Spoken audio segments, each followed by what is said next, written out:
Long before cities rose, before steel carved across the earth, there was a place hidden deep in the jungle, a village forgotten by time. They called it Tsompotli, the place of skulls. It was a place of endless hunger, of blood offerings to gods that never answered, of crops that withered and rotted in the fields. And when their gods stayed silent, the villagers turned to darker things, older gods, things that didn't just demand prayer, but blood and flesh.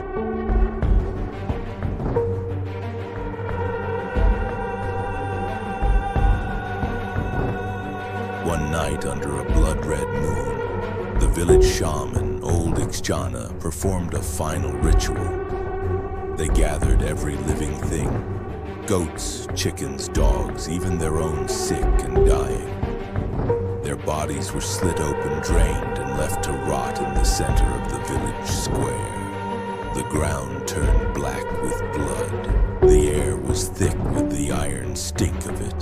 The people gathered, waiting, hoping for salvation. But what they called was not salvation. When the final drumbeat echoed through the jungle, the blood in the square began to move. It slithered, twisted, pulling itself together into something that should not have lived. At first, it was just a mound of twitching meat, but then it rose. Long limbs bent backward, a body stitched from the scraps of every sacrifice. No eyes, no soul, only hunger, pure and endless. It opened its mouth and the village heard all the screams of the dead pour out at once. The Chupacabra was born. At first, the villagers fell to their knees. They thought it was their god, their savior.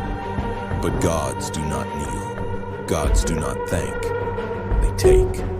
The Chupacabra attacked without warning, tearing the flesh from the nearest man in one swift, wet rip. He didn't even have time to scream. The others tried to run, but it was faster than thought, faster than breath. It moved like smoke across the ground. Bones snapped. Torsos split open like rotten fruit. Heads rolled through the mud. The jungle drank their blood in greedy gulps. The shaman Ixchana watched with wide, shining eyes. She had created it. It was hers. And the Chupacabra turned to her last. The old woman smiled, arms open, accepting the death she had called. It tore her apart in a heartbeat, one slash across her throat, one hand digging into her ribcage, peeling her open like paper. And her body fell in twitching pieces into the mud. Her blood soaked into the ground. Her soul fed the beast.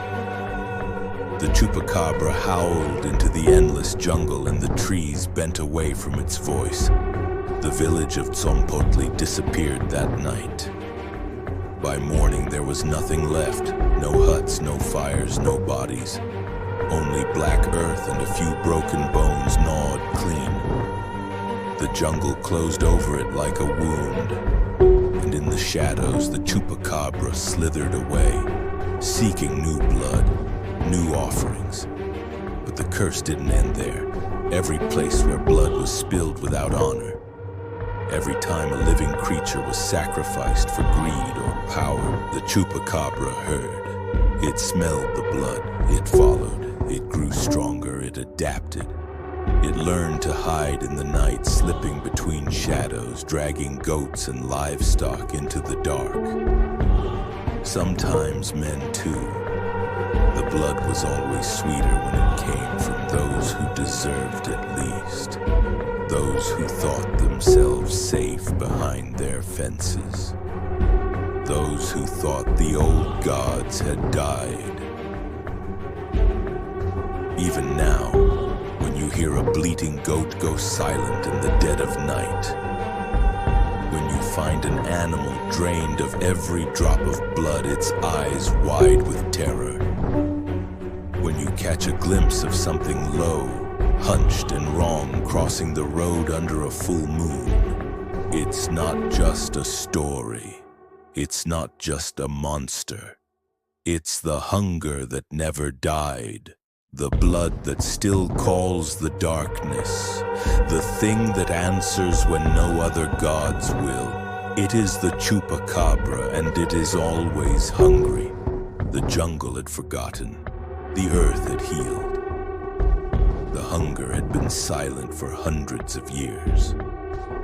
Until one night, a modern farmer named Luis Ortega hacked his way into the old jungle looking for more land to claim. His machete sliced through vines thick as ropes, each swing growing heavier, each step dragging like the ground itself hated him.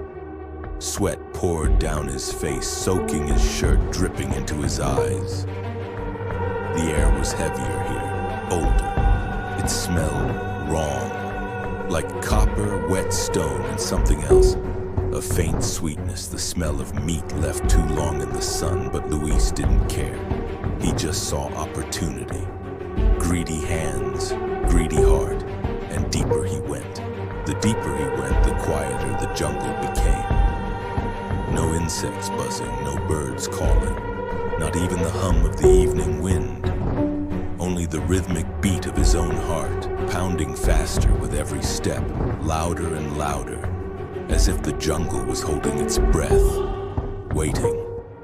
He found the clearing just before sunset, a circle of black earth where nothing grew.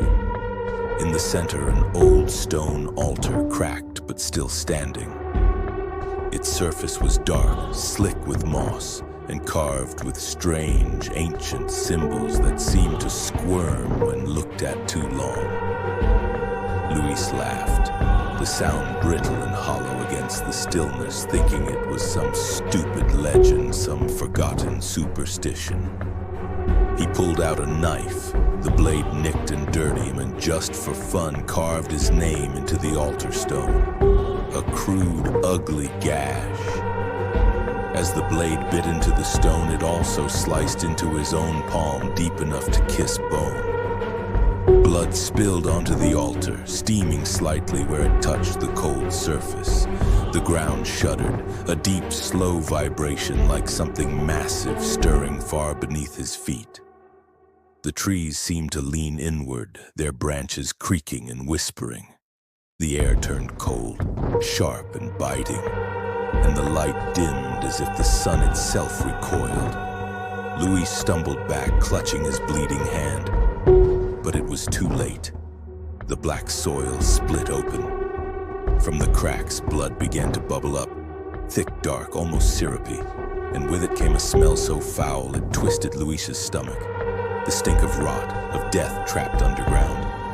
A low, hungry whisper rose from the dirt, a chorus of voices stitched together. Blood, blood, blood, dot, dot. Luis staggered backward, slipping in the muck, heart thundering against his ribs, and then he saw it, a shape dragging itself up from the soil. Teeth first, gnarled yellow, too many. Claws next, jagged and black, slick with something that dripped onto the altar.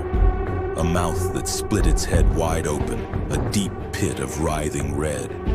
It opened its jaws and exhaled, and Luis felt the breath of the grave wash over him. His knees buckled. He turned to run, but the jungle was already closing around him. The trees twisted like living things, trunks bending, roots rising up like skeletal hands to trip him. The vines snaked down from the branches, lashing around his ankles, his wrists yanking him down into the black mud. The sky above bled into darkness. The drums began, and slow and deep, like ancient hearts being torn from chests. Boom, boom, boom, Luis screamed.